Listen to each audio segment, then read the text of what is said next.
Hi, ഇന്ന് നമ്മൾ വന്നേക്കുന്നത് ചാലക്കുടിയിലെ ആറങ്ങാലി മണപ്പുറം കാണാനുണ്ടാണ്.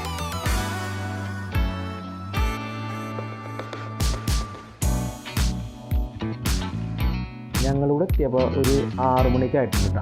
അപ്പോൾ അത്യാവശ്യം ഒരു ഇരുട്ട് പോലെ വന്നിട്ടുണ്ട്. പക്ഷേ അങ്ങോട്ട് ഇറങ്ങി ചെന്നപ്പോൾ അധികം ഇരുട്ടൊന്നുമില്ല കേട്ടോ.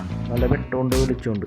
ഇത് കണ്ടു കഴിഞ്ഞാൽ കറക്റ്റ് നമ്മുടെ ആലുവ മണപ്പുറം പോലെ ഇരിക്കും കേട്ടോ. കറക്റ്റ് അതേപോലെ തന്നെ ഇരിക്കും, ഒരു മാറ്റമില്ല. ആ പാലത്തിൻ്റെ ഒരു വ്യത്യാസം മാത്രമേ ഉള്ളൂ. അതേപോലെ തന്നെ എനിക്ക് തോന്നിയതാണ് കേട്ടോ. നിങ്ങൾക്ക് ഞാനറിയില്ല. ഞങ്ങൾ വന്നിരിക്കുന്ന സമയം വെച്ചാൽ നല്ല വെള്ളമിറക്കുന്ന സമയമുണ്ടാകും. ഈ കാണുന്ന സ്ഥലമൊക്കെ കംപ്ലീറ്റ് വെള്ളം വന്ന് മൂടിപ്പോകുന്ന സ്ഥലമാണ് കേട്ടോ.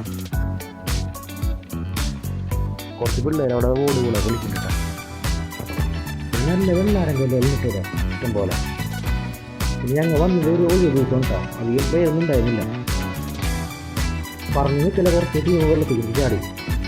ഇവിടെ നല്ല അടി കൊടുക്കുന്നുണ്ട്. പിന്നെ കുളിക്കാൻ വന്നവർ ശ്രദ്ധിക്കുക, നീന്തലറിയാത്തൊരു വെള്ളത്തിലിറങ്ങാണ്ടിരിക്കുക. ആ കാണേണ്ട അമ്പലം ആലുവ അമ്പലം പോലെ തന്നെ ഇവിടെയും ബലിയിറക്കണം കാര്യങ്ങളൊക്കെ ഉണ്ട് കേട്ടോ. ഒരു ദിവസങ്ങളിൽ നല്ല തിരക്കായി കൊണ്ടിട്ട്. അപ്പോൾ എല്ലാവരും കാണുന്ന ആഗ്രഹമുള്ളവർ വന്ന് കാണാം, എൻജോയ് ചെയ്യുക. ഓക്കെ, അപ്പോൾ ഞാൻ ഒന്നുകൂടി ഓർപ്പെടുത്താൻ നല്ല അടിപൊളിക്കുള്ള സ്ഥലവും പരിചയമില്ലാത്തവരൊക്കെ ഇറങ്ങേണ്ടതിൽ സൂക്ഷിക്കുക. അപ്പോൾ ഞങ്ങളെന്തായാലും തിരിച്ച് പോകാൻ പോകണം. ഒരുപാട് സമയമായി. Okay, bye, Tata.